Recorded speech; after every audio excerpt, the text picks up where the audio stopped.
Have you experienced some issues with your Fire Stick running slow? Well, you might have a whole bunch of apps running in the background that you should shut that will help improve performance. So I want you to move to the left to the search icon, and we are going to start to type background. And when you see background apps and process lists, which is currently third on the search, you can click on that option.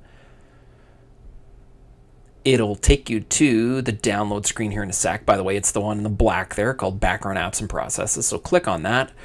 Go to the download screen, and if you have it or if you need to download it, you just click there.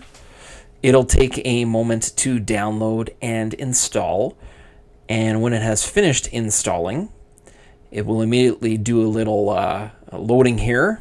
It's just assessing the situation,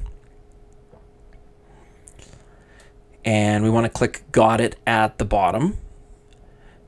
And once you do that, you'll see a list of apps that are open right now, so you can click on any of them.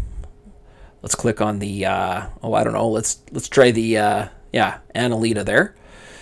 And then we just need to move down to Force Stop. Click Force Stop, and there it is. That one has now stopped. So if you go click the back button, it'll take you back to that screen.